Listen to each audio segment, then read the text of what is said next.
or taking arms, I think that'd be a slippery slope. No kidding. But can I have this? Absolutely. Yeah, but in fact, guys, will you print him articles about the NDAA, the National Defense Authorization Act, the End of Posse Comitatus? They say the troops can operate anywhere in the U.S. and arrest citizens and never give you a trial. You know, I think that if you talk to military leadership in this country, they would not feel, a lot of their senior leaders would not feel comfortable being involved in police actions within the confines of the continental United States. Well, I agree with you. They actually have said they don't like it, and top JAG officers have come out, but they follow orders. Yeah, but we'll see. I think that would be unprecedented. I mean, you lived in Cuba when you were little. There, Fidel uses the military. Well, Fidel uses everybody. I mean, you talk about each block has, and this is what American media drives me crazy. They would have, the May Day celebration in Havana. 2 million Cubans showed up. Dan Rather would do this all the time, and shows how popular this guy was. No, what he failed to tell the American people is that on every block there was a block captain for the defense of the revolution, and that block captain took notes to see who didn't go to the celebration, May Day celebration. Whoever didn't go, if your kid was in medical school, the next day they'd find themselves working the sugarcane fields. And so that's how they got people to go to those things, not because they loved the revolution, like some of these people that try to fantasize and romanticize communism. You know, if it was so great, so many thousands of Cubans wouldn't die trying to cross the strait every year trying to get out of that place. Well, look what Chavez has done now. He's really wrecked Venezuela. That's sad. It's sad. And he uses the military domestically. Yes, he does. And so I think they would, people can plan for whatever they want, but the American people will have the final say when it's all said and done. We're going to skip this network break here and continue. We have the police chief here. You're with us a whole hour, aren't you? Yeah, I'm sure. You are very gracious to do that. Well, hey. And before you leave, I know you have a tight schedule. Go see our new TV studio on the other side. Oh, do you really? It'll be good for your intelligence files as well. Yeah. Hey, I have had the FBI here. And the Secret Service, yes. To talk to you or on the show? To talk to me. And they wanted to know about the Obama posters out there on the wall. They thought that was like they'd found some crazy person's lair. And I explained it was, no, they came and were asking about the Obama deception. Yeah. My film. And I said, well, don't you know about it? And I'm serious. This happened. Really? Yeah. Wow. See, I wish the feds were nice and friendly like you. Well, I think that you build trust by talking to people and that's your cup, and having a dialogue. It's like our intelligence center. Everybody was sure that we created the Austin Regional Intelligence Center that the skeptics thought that it's there to spy on law-abiding Americans. And what's really interesting is if you haven't been there, you should come and visit. You're welcome to see it. That was nothing more than trying to leverage technology to solve crime, and I'm glad to say that almost 2 years into it, we're doing it right here in Austin. But the threat fusion centers all over the country are basically federally funded. And let me ask you this question.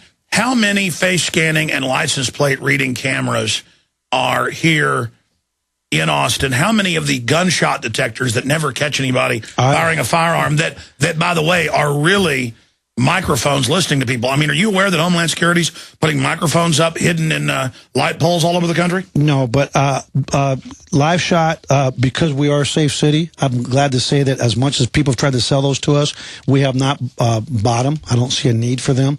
This is not a very violent city. It's a safe city, thank God. But they're not really gunshot detectors. They're microphones to listen to people. Well, I mean, I'm sure that they could be multi-use if they wanted to, but the bottom line is we haven't bought them here. License plate readers, you might not like it, but I like LPRs because it's a good technology to catch. If you look at Britain, what happens is if you go into small towns, they've been fighting thanks to the troubles in Northern Ireland over the years. They've been fighting terrorism for many years. They've had a lot of people die over the years with explosions and stuff. But if you go into a British town, there's license plate readers at the entrance to most of those smaller towns. And if the vehicle's wanted for a crime or it's stolen, within minutes the police can actually apprehend that person because of that technology. So, I mean, technology isn't the technology in of itself is not evil. It's what you use it for. How many cars do you have with it? LPRs, I think we have 4, but don't quote me on that. It could be less. It could be a couple. Because I see the news with the cops. They're like, that guy's wanted. That's a car robbery. That's a stolen car. I'm like, why aren't you stopping each one? Why are you driving past them? Well, you didn't see that here. If it alerts, we're going to arrest the person. But LP, to me, technology is a force multiplier. It gives us an ability to fight crime, disrupt crime, solve crime, in a more efficient manner. Let me ask you this way. What would Hitler have done with face scanning systems and license plate readers? Exactly, but it's not the technology that's evil. Could your family have escaped Cuba or other families if Fidel Castro had that then?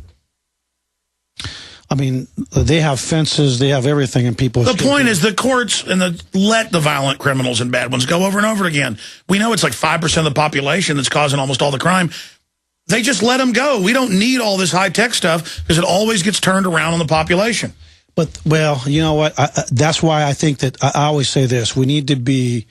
you need to trust but verify. That's one of those Reagan mantras. Trust but verify. That's what I think that for us, like in our intelligence center, we have a really good privacy policy.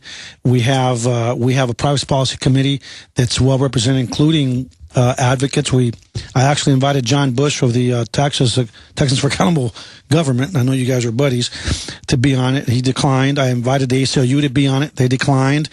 But it's because we want to show them that we want, you know, to me, having that level of accountability and transparency helps me build trust, one, and two, it helps us create an environment where the misuse of the data or some rogue officer or something goes off sideways. I want to have those checks and balances to make sure we're doing things right. What about 10 years ago? You weren't here then. You've been police chief how many years? It'll be 5 in July. Yeah. I looked at a picture the other day. I have aged in those 5 years, buddy. This place has killed me. Well, responsibility does age you. Yeah. You haven't aged that much, but you've aged a little bit. Oh, I'm going to show you a picture when we're done. You had more of the Bob Big Boy haircut and stuff before. Well, I'm going to grow it out again. I think it's good. Yeah, whatever. It's kind of long. You got more hair than I do. It's good. No, but going back here. 10 years ago. 10 years ago, and I have a clip of it in my film Road to Tyranny, it showed Austin police in the elementary schools going, you can get up to $200 for reporting crime. Here's your little credit card, your little card that you get prizes for. And then I went and got a card, talked to parents, and it even had stuff like, look in your parents' medicine cabinets.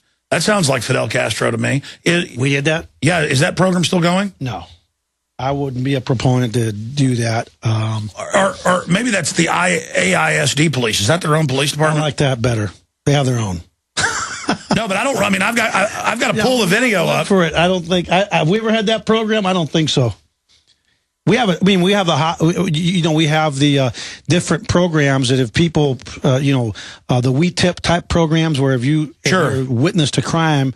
Certain crimes you'll get a reward for. Yeah, but how do you vet that? Because a lot of times people who will do it because they don't like somebody. Well, you can't just convict somebody based on one anonymous tip. You've got to look for evidence. Yeah, but we see the SWAT team cases where the retired insurance guy gets killed because the informant says, "Oh, there's drugs in there." Yeah, but that wasn't here. No, I know. So we have protocol we follow here to make sure that we don't hit the wrong houses, to make sure that we, you don't just trust blindly, that you have to build a case. You just, a tip is but one piece. It's kind of like everybody's worried about this, see something suspicious, say something. Well, if you see a bag sitting in a busy downtown street just sitting there, that's suspicious. You should say something. We don't know what's in that bag. But terrorism, you got a better chance of dying from a honeybee sting. I've been at the airport now and left my bag to go over and get napkins or something 20 feet away and watch people starting to freak out. I mean, it's like people are just completely scared of everything. Well,